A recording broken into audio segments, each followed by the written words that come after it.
Your minds. Happy Friday. Happy Friday. North Korea, I am wondering if it is an indication of the urgency or the concern that the administration has about this announced satellite launch, that this statement was put out at 4:47 in the morning before. I realize it was daylight in Seoul and it was going out there, but it has been the case in the past that statements like these have waited at least until the sun came up. Is it something of that is that momentous that it was felt that this statement had to go out at that particular time?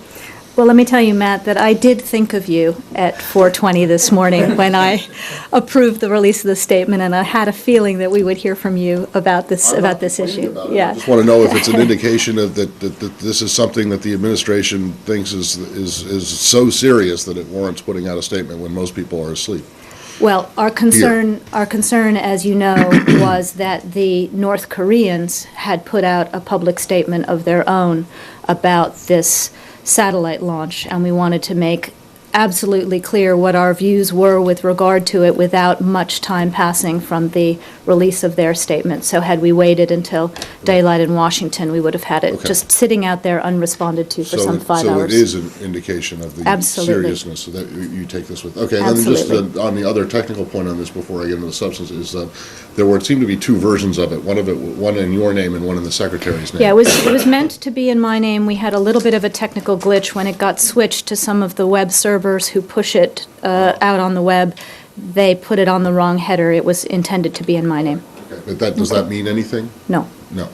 All right. Now, in terms of the substance or the practical issues of this announced launch, are there consequences for such an act? Well, first, for those of you who didn't follow what the statement said, our concern is about the stated intention of the DPRK to launch a satellite at some future date.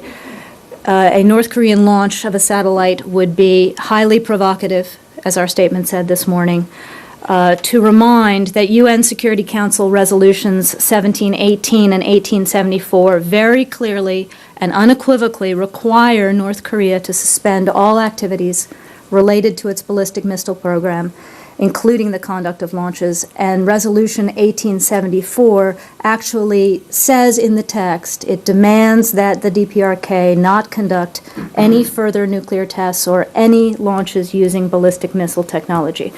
So our concern about this, as you know, coming so quickly after the Leap Day agreement for a moratorium and IAEA-style inspections or IAEA inspections, is that this calls into question whether, when the DPRK entered into that agreement with us, they did so in good faith. Because at the time, we did warn them that we considered that a satellite launch of this kind would be an abrogation of that agreement. Okay. And does that mean, though, that they were told that there would be consequences if they abrogated this agreement, if they did not go along with this agreement? In particular, I'm wondering about the food aid, because you guys have gone to great lengths to try and separate the two, the nuclear issue from the humanitarian side,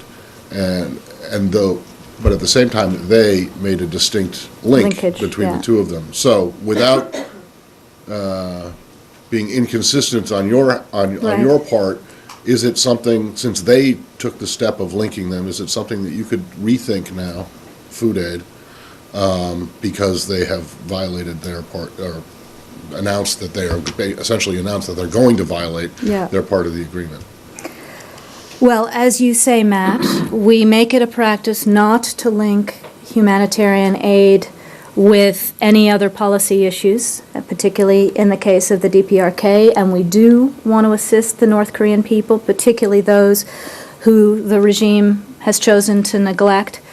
That said, a launch of this kind, which would abrogate our agreement, would call into question the credibility of all the commitments that the DPRK has made to us, is making in general, including the commitments that we've had with regard to the nutritional assistance, which go to the questions of monitoring and ensuring that any food that we would provide would go to the needy folks and not to the regime elites.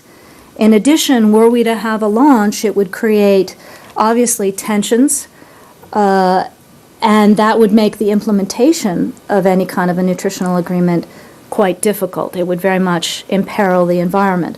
So, frankly, if they were to go forward with this launch, it's very hard to imagine how we would be able to move forward with a regime whose word we have no confidence in and who has egregiously violated its international commitments. Move forward on food aid? Correct. I just want to make sure I file that under hypothetical questions that you are willing to answer. Correct. I'm done. Yeah, I couldn't hear move forward. It's very hard to imagine that if we have a satellite launch, which would call into question their good faith and whether they keep any of the commitments that they make, that we would be able to have confidence in the monitoring arrangements that we're trying to make with them, or that the environment would be sufficiently tension-free that we could actually implement those agreements. So it's very hard to imagine how we would be able to move forward if this launch goes on. Just one last one. Have they been told this? And when did it become apparent that they, was there any heads up given to you that from the North Koreans that they were going to make an announcement of this kind? Was this statement really cobbled together in the couple of hours between the announcement, or was it teed up and ready to go? And then just have the North Koreans been told what you just told us about the assistance for food aid? Well, first of all, in the context of working on the Leap Day agreement, we made clear unequivocally that we considered that any satellite launch would be a deal breaker. So on the front end, they understood that. We were called yesterday. We were contacted through the New York Channel and advised late in the afternoon yesterday that they were likely to move forward with this. Obviously, the individual who took that message was uninstructed at that time, but made very clear what he considered the implications of this to be. And then just a few hours afterwards, the statement was released by the North Korean news service, which was why we felt we had to respond almost immediately, hence the notification you got at 4 o'clock in the morning. So from our perspective, there shouldn't have been any doubt in the North Koreans' mind before this what the implications will be if they go forward. And Victoria, you said that he explained kind of the rationale. Can you give us a gist of exactly what their point is? I think I will let them try to explain this themselves. I'm not going to characterize their view. Please. Just a follow-up. In your statement, It says that you said this launching would be in violation to the this resolution, but is it correct to consider this as a violation to the U.S. DPRK agreement you made on February 29th? It would certainly constitute an abrogation of the agreement, yes. Still on North Korea. The Iraqi government just assured the North Korean that they will make up for any cutoff of Iranian oil to North Korea. Is that good because it potentially shows that the flow of Iranian oil to North Korea is cut off, or is it bad because it guarantees the continued flow of cheap oil to North Korea, a rogue state? I haven't seen that announcement or how it came about, so I don't have any particular comment on that. Let us look into that. Please. This project of recovering the remains of U.S. servicemen in North Korea, that was not on the agreement announced on February 29th. But I wonder if this project will be also impacted by North Korea's announcement today. I can't speak to that one. I'm going to send you to DOD on that one. It's their primary program. Please. Is it your understanding that they will still allow IAEA inspectors to their nuclear facilities? We're not clear at this moment what this means in terms of the commitments that they made. Please. You say that North Korea missile launch is not linkage with the humanitarian aid. Why not then? Well, because the humanitarian aid, from a U.S. perspective, whether it's in North Korea or whether it's in Africa or anywhere else in the world, is designed to meet a humanitarian need. So we don't, anywhere in the world, explicitly link political issues with the delivery of humanitarian foodstuffs. The problem becomes, as you know, in order to get those foodstuffs in and to ensure that they get to the right people, in regimes like this, you have to work with the government. So that takes you to the question of whether you can trust the government's word, which takes you to where I started this, that it's... So the issues are not linked, and we don't consider them linked, but there are complications as a result of dealing with a government who, frankly, we're just not sure now whether they're acting in good faith. Please, in the back.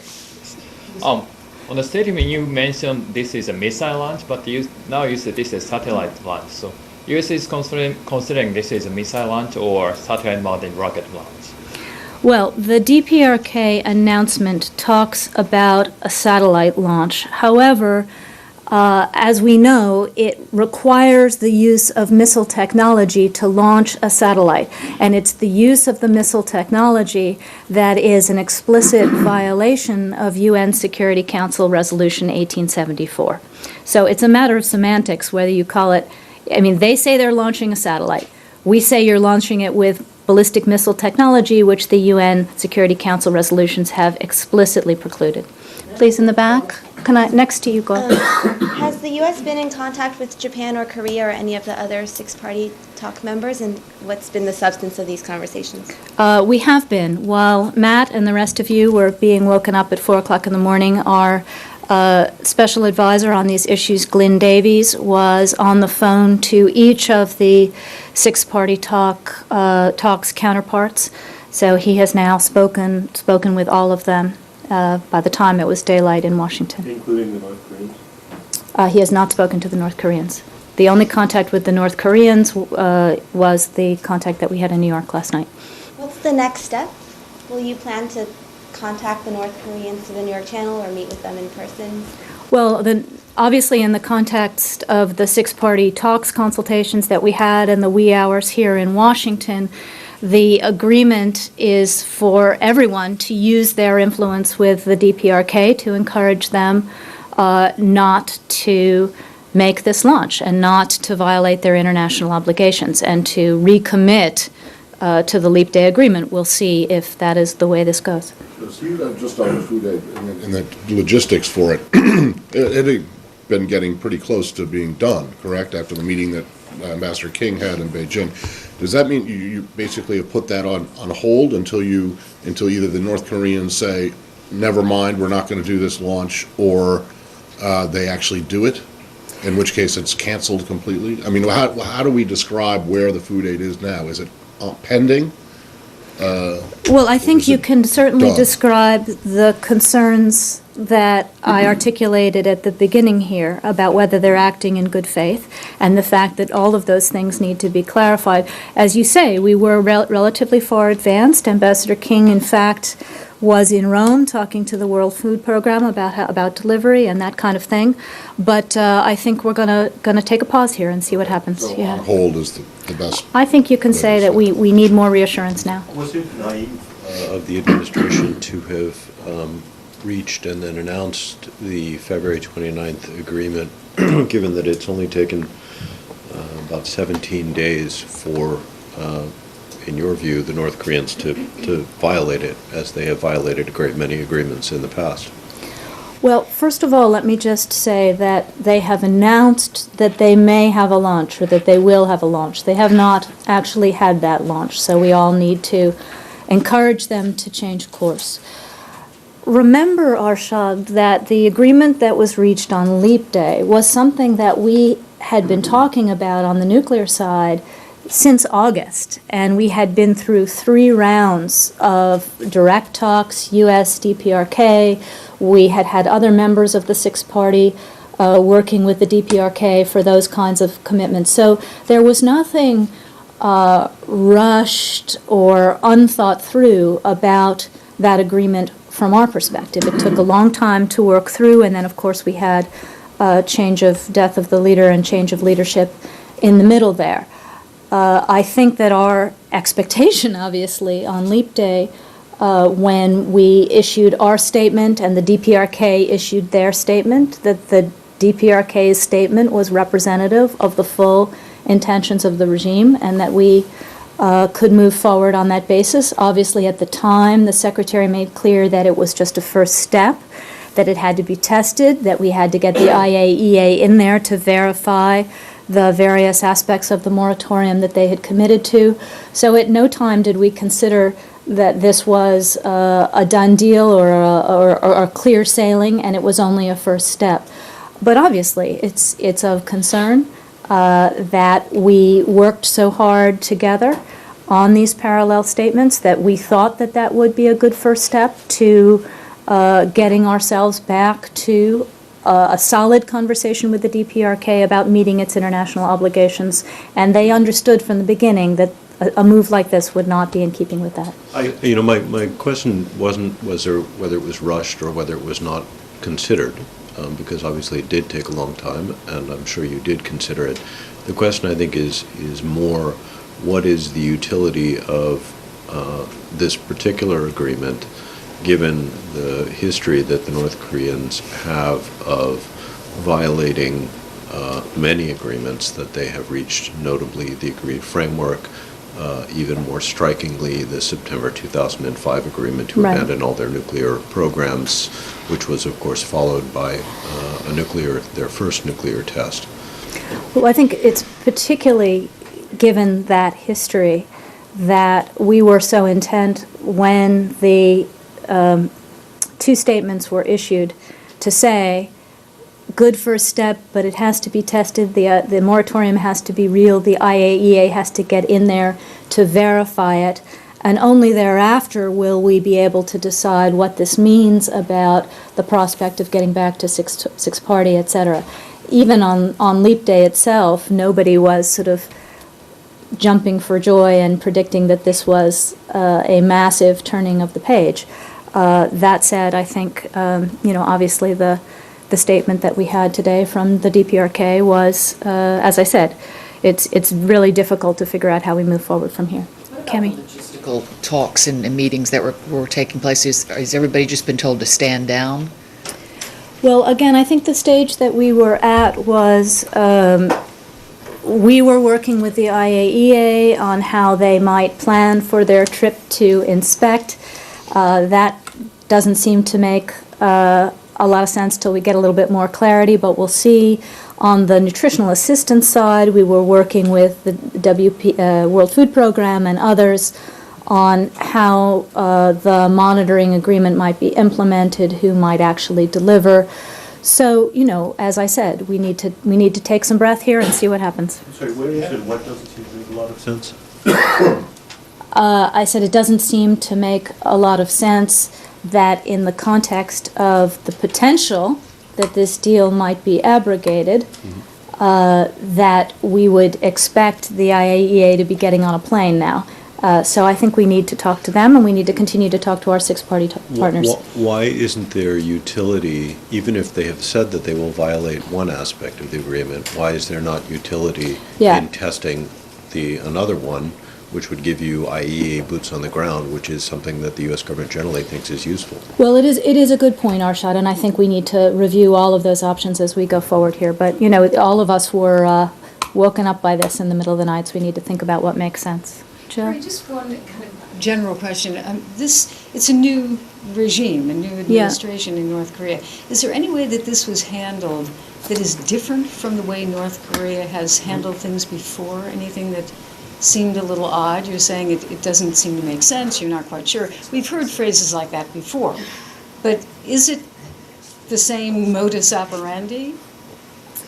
Are you talking about sort of how the talks were going before the leadership change versus after the leadership change, or? Yes, when his father was alive, let's say. Anything a little bit more strange about this one, or is it just kind of the way this often happens with North Korea? I don't think I have any particular, or we have at this point, any particular insight into what may or may not have changed in the inner workings. How that, how closed that system is. Expressed to, I don't think that there was anything particularly different as our envoy, Ambassador Davies, has said, many of the individuals that were working on aspects of this deal in August were the same ones that we worked with in February. They've got the institutional memory on the DPRK side. But, you know, obviously, there's a question of what is going on in Pyongyang. Yeah, just let's finish North Korea here. In the past, when you know you've been doing these deals, they never announce anything like a missile launch in the middle of the deal. So what do you think it means that they actually just went ahead and announced this just as you were on the cusp of finishing the food aid deal? Again, I'm not in a position to analyze their motives. These are questions to be asked of them, but from our perspective, obviously, it's of concern and it doesn't make a lot of sense. Please. Ambassador Davis made, yes. Did your six-party partners actually ensure you they stand on your side? You know, China is considering offering the humanitarian aid to North Korea at this moment. Well, I'm obviously not going to get into the substance of each of his individual calls, but the sense that we had was that there wasn't anybody who wasn't caught by some surprise by this decision by the DPRK. So now the question is for all of the six-party members to make clear that this is not the way to go forward if they want to work with us. Please. Very briefly, under Secretary Sherman's meeting the Korean ambassador this afternoon, is this issue going to be discussed with them? She's meeting the ROK ambassador? Yes. I didn't have that, but I'm sure that this issue will come up, obviously. Goyle? Just to follow this launch, as far as one who is supporting the North as far as now new missiles and all these technologies concerned, are you in touch with China? And finally, when they had new leadership and you hoped that things will change as far as security in the region is concerned under the new leadership in North Korea, what happened?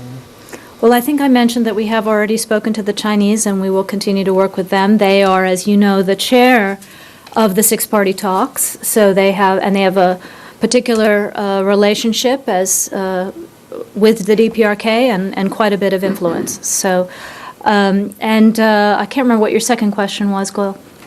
When this new leadership came in and you hoped that things will change as far as security in the region is concerned, especially with the South Korea. Well, look, Goyle, I mean, I think as we mentioned in talking to Arshad, it's always a matter of having to test assumptions with the North Koreans, and clearly that hasn't changed. Please, it's still on North Korea? Yes. Yeah. I'm sorry if this sounds redundant, but given the significance of this missile launch issue, how would you describe the status of the February 29th agreement? I think I've spoken to that already, that the concern, all the partners now are trying to encourage the DPRK not to do this, to understand that we would consider it an obligation. They haven't done it yet, they've just said they're going to do it, but it's not a good sign. You think the agreement is still alive? We have grave concerns about that. Okay, please. Sylvia? Yeah. Do you have an update on the Kofi Annan report, and do you have a comment on his proposal to dispatch apparently an expansive team of monitors? As I was coming down, he was briefing the Security Council by video. Frankly, I don't have a readout on his briefing. I think if we are going to comment today, it'll probably be Ambassador Rice up in New York who's taking the briefing.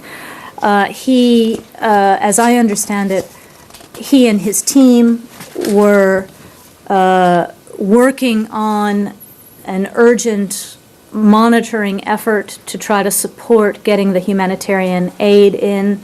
My understanding is that the Syrian government has already rejected the idea of the UN conducting its own independent monitoring or joint humanitarian assessment with the Arab League.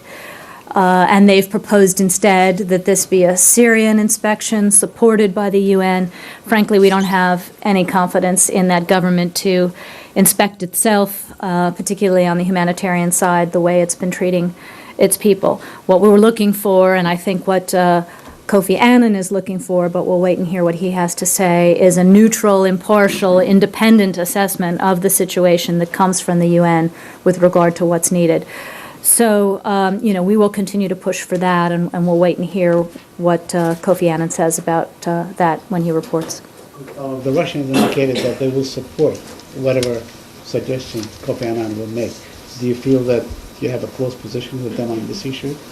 Well, we've talked about this before. We are working hard to narrow the in light of gaps. the I new think we report. have to see what the Joint Special Envoy recommends and how the various UN Security Council members react to that. And again, they're in live diplomacy now with him, so please. He's finished. Is he finished? Yeah. He's finished, so I'm wondering if I can get an answer to my question of yesterday, since he has finished. I realize you don't know exactly what he said, but Right. what did you make of the Syrian response to his proposal? Again, I don't want to, with partial information, having not had a debrief on his briefing or had a chance to talk to Ambassador Rice, I don't think it's appropriate for me to But be you- giving grades here. Yeah, but you just said that you understand that the Syrians have already rejected this idea of a UN mission, and that you don't have any confidence in them. That was part of it. Well, that part I could speak to because they've already done it publicly. But again, we're going to wait and hear what Kofi has to say, and New York will react. We won't do it here today. Please. Can you tell us what did the Secretary discuss yesterday with the Moroccan Foreign Minister about Syria?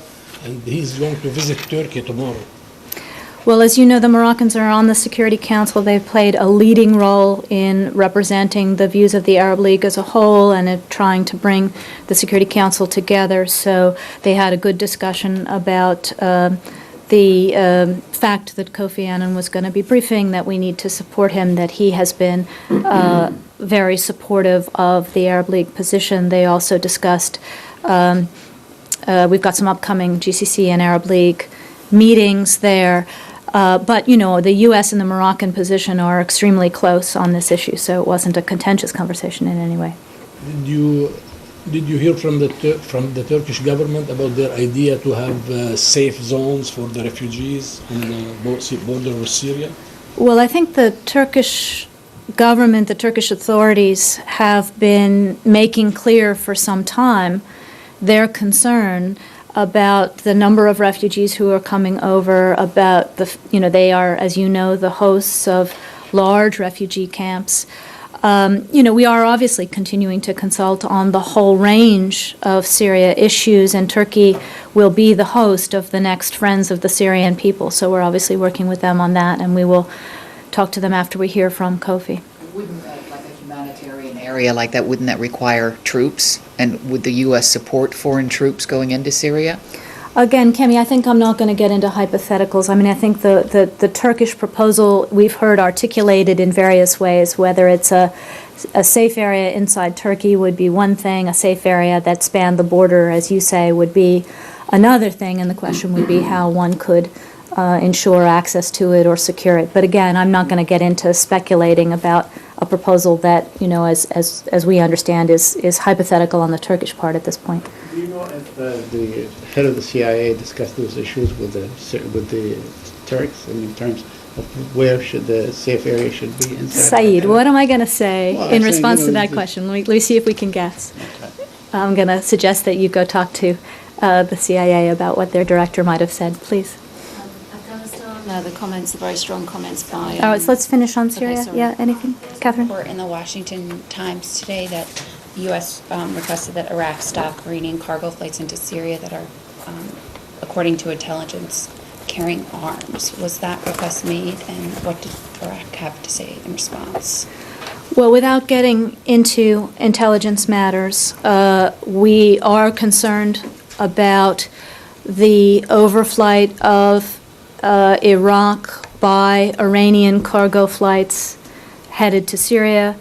We are consulting with Iraq about them, and we are making the point that any export of arms or related materials from Iran, frankly, to any destination would be a violation of UN Security Council Resolution 1747, and that any arms sent to the Syrian regime at this time would obviously be used in the brutal repression that the regime is exacting on its own people.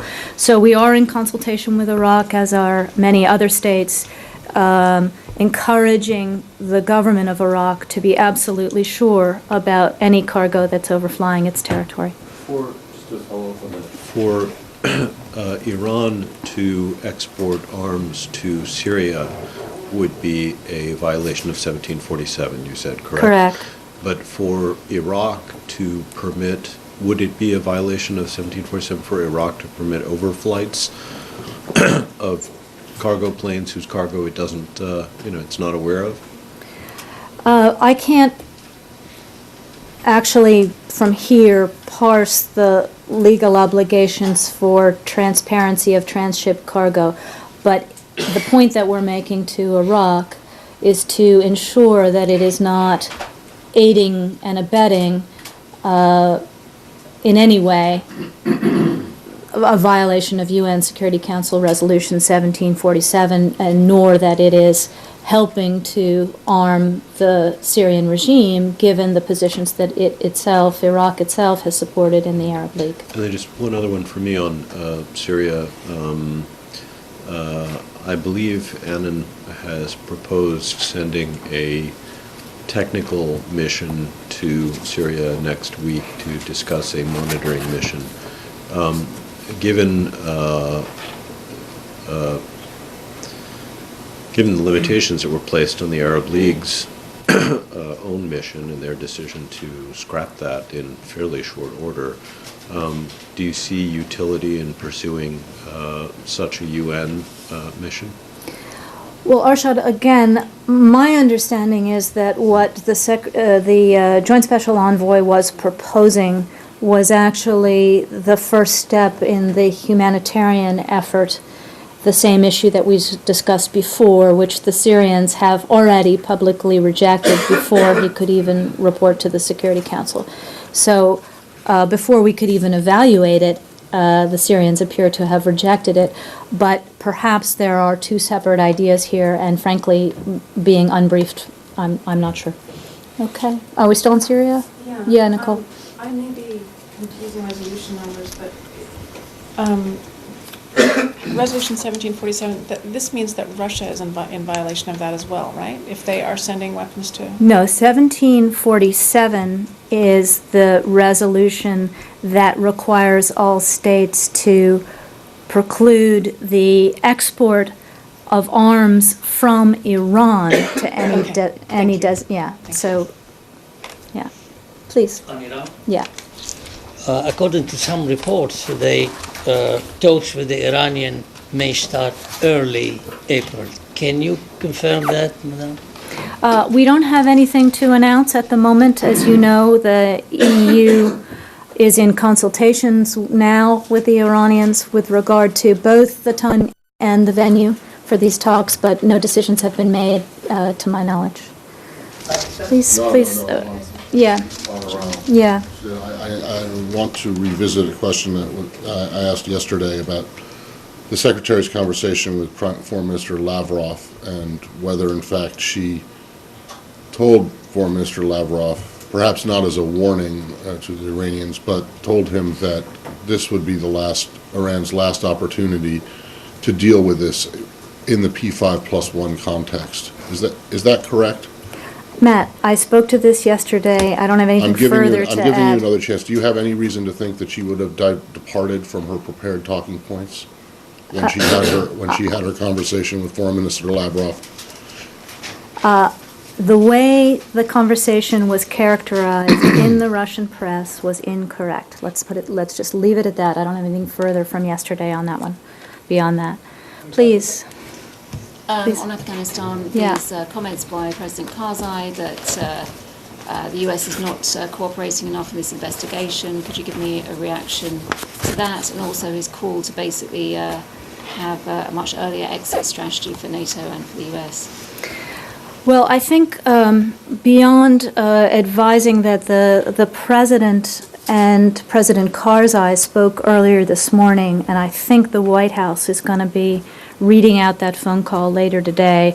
And that's obviously the most authoritative recent conversation that we've had with President Karzai on our understanding of where we're going forward. But you know where we've been clear, and particularly this week with Prime Minister Cameron here, that we want to see steps in this transition in 2013 and see it conclude in 2014.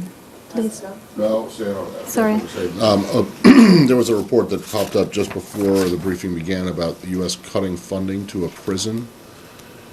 I don't know, Matt, let me take that, I don't know, why don't you give us a little more information?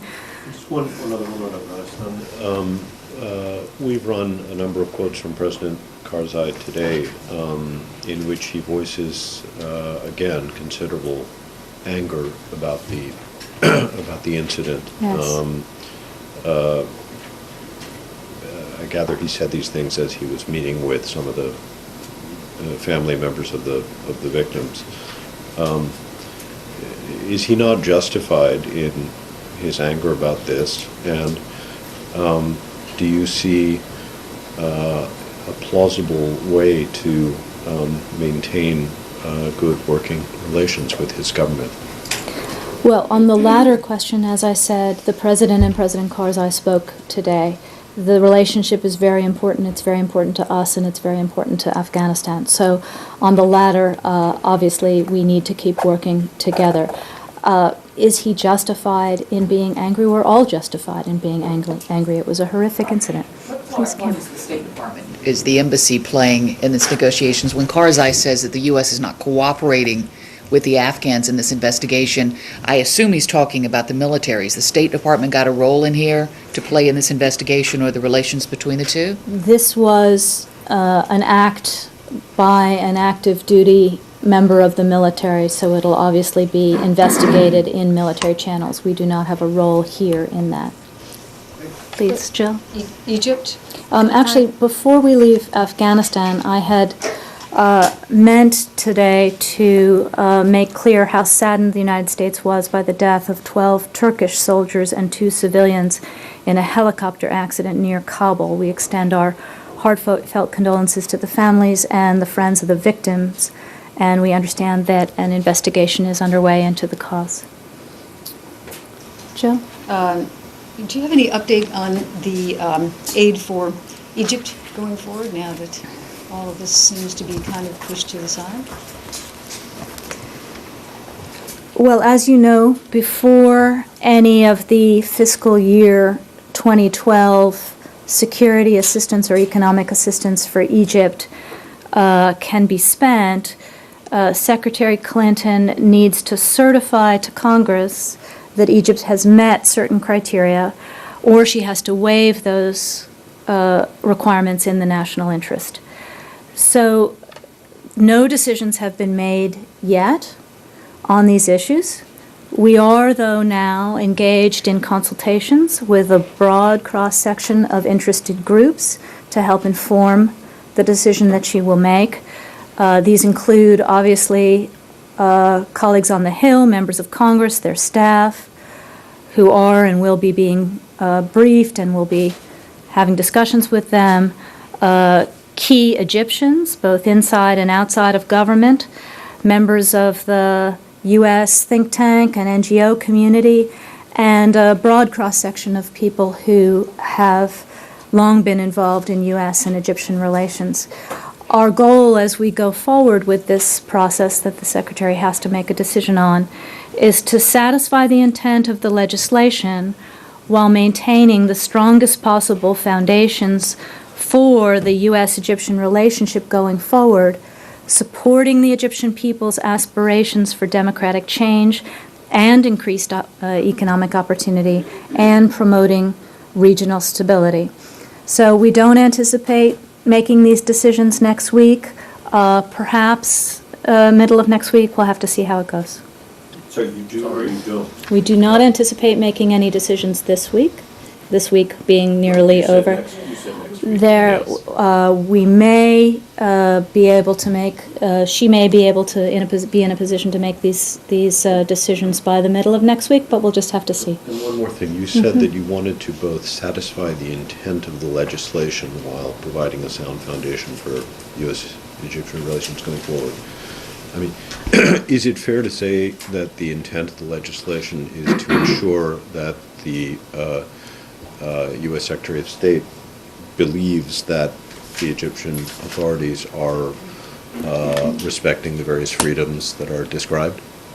Well, there are a couple of pieces of this. There's one that goes to their regional security obligations. There is one set of concerns that goes to whether the democratic transition process is on track. So obviously all of those things have to be considered. And as I made clear, it is also in U.S. national interest and our own interest to support the aspirations of the Egyptian people going forward for a more democratic future. Yeah, what I'm trying to get at really is whether satisfying the intent of the legislation, as we're all aware, includes the National Security Waiver Authority.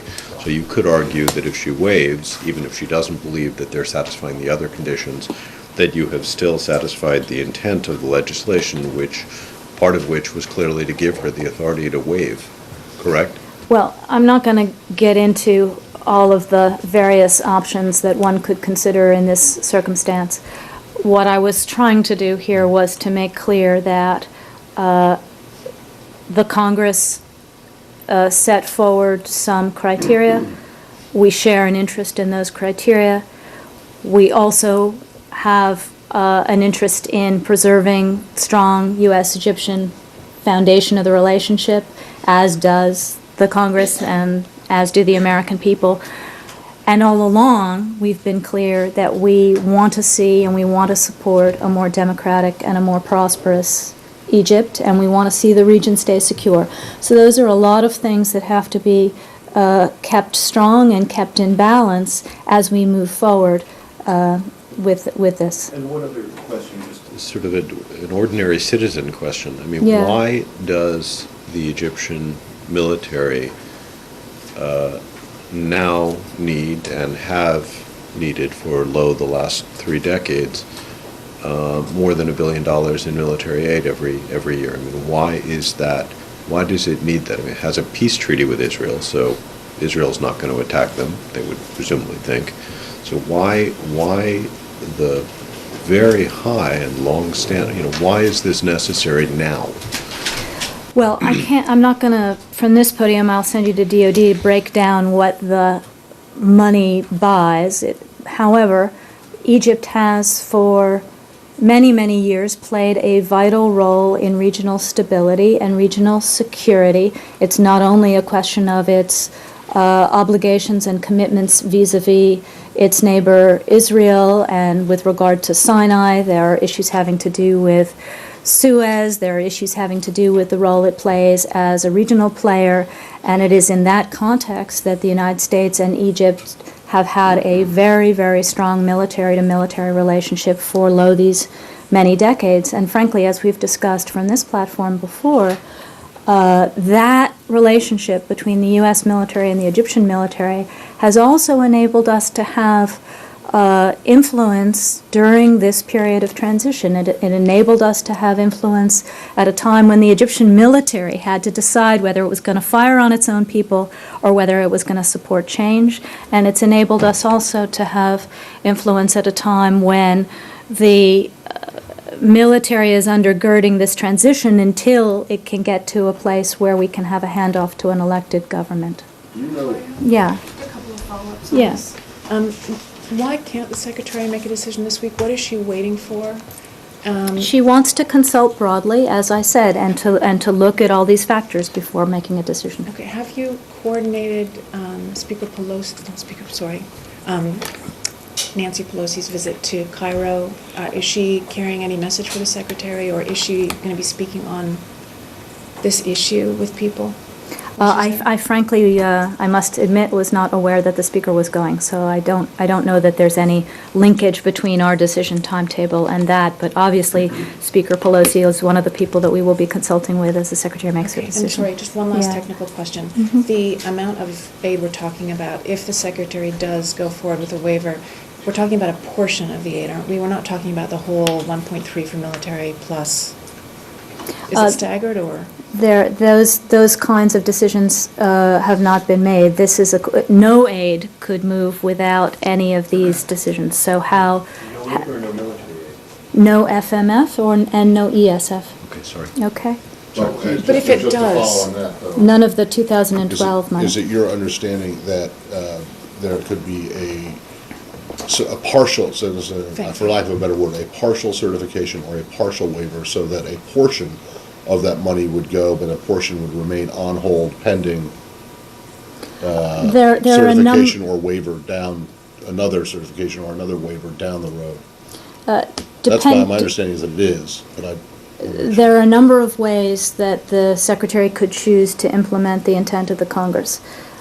You could make this decision one time and then make subsequent decisions about apportionment. You could make it a couple of times. There are complications with that as well. But no decisions have been made on any of these kinds of Right, questions but I that mean, you're asking. Theoretically, since you're willing to answer hypothetical questions to me.